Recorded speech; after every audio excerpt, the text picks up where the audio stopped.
You know, there's a history that you were never taught in school. A story that's written in the margins, in the moments where everything we know just almost disappeared. And look, this isn't some wild theory. This is the simple, unnerving truth that connects our deepest past to our, well, very fragile present. It's a truth we're about to uncover. Together. We're going to take a journey through 3 hidden chapters, 3 moments where the timeline blinked, and we almost weren't here to talk about it. All right, our first stop takes us way back, a time before written history, a time when the biggest threat wasn't us. Not yet. It was the Earth itself. About 74,000 years ago, the Toba volcano in Sumatra, well, it unleashed a force that's almost impossible to comprehend, a super eruption. We're talking a blast so powerful it throws over 1,000 cubic kilometers of material into the sky. It plunged the entire planet into a volcanic winter that lasted for years, literally blotting out the sun with a thick veil of ash. Now, the story you usually hear is that this event basically wiped us out, pushed humanity to the very brink. But here's the forbidden truth. Recent discoveries in South Africa tell a completely different story, something remarkable. While most of the world was freezing over, a small group of our ancestors, they figured it out. They adapted, and they didn't just survive, they actually thrived. So think about that. Our existence isn't just a story about luck. It's a story about the incredible resilience of a handful of people living on the very edge of a dying world. Let's jump forward tens of thousands of years. The threat is no longer fire from the sky. This time, it's invisible. It's something carried on the wind and something that gets into your very blood.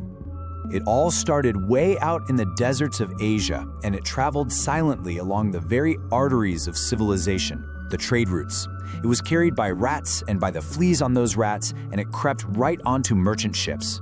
By 1347, it had found its way from the Black Sea straight into the ports of Europe. This wasn't a war with swords. This was a biological siege, and for this, we had no defense. The horror of it all was absolute. It didn't just kill people. It dissolved families, communities, the very idea of society. This one chronicler from Siena, Agnolo di Tura, he wrote about a kind of pain no human should ever have to experience. Fathers abandoning sons, wives abandoning husbands.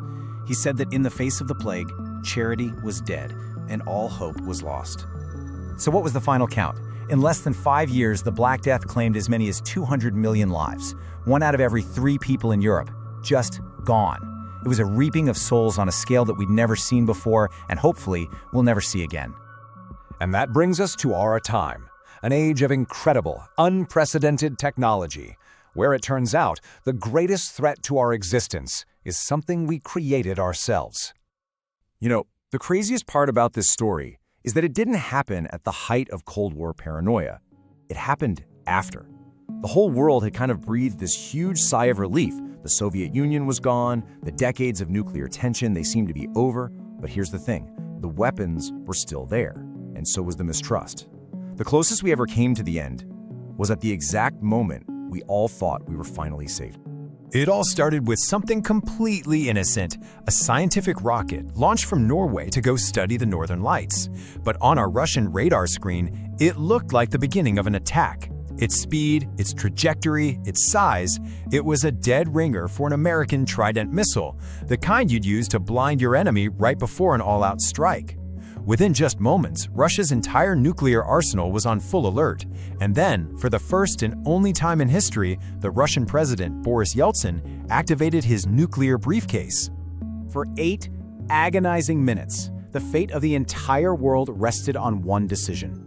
You see, Russian military doctrine at the time allowed for only 10 minutes to confirm a threat and launch a full-scale retaliation. It was only in the final moments, as observers finally confirmed the rocket was harmlessly heading out to sea, that the order was stood down. History held its breath.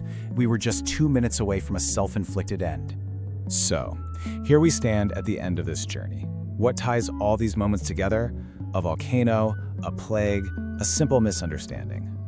Each one of these events is a link in a chain of, well, improbable survival, an unbroken line of humanity stretching back through catastrophes that really should have just erased us. We are the descendants of the people who thrived in the cold, the ones who endured the plague, and the ones who held their nerve when the world was hanging by a thread. It's almost like we're living in the quiet aftermath of apocalypses that just happened to fail, but the threats, They're still here. Some are hidden deep in the earth, some are in our own DNA, and some are just waiting for the press of a button. Our story has always been one of survival, but every story has a final chapter. The only question is when ours will be written.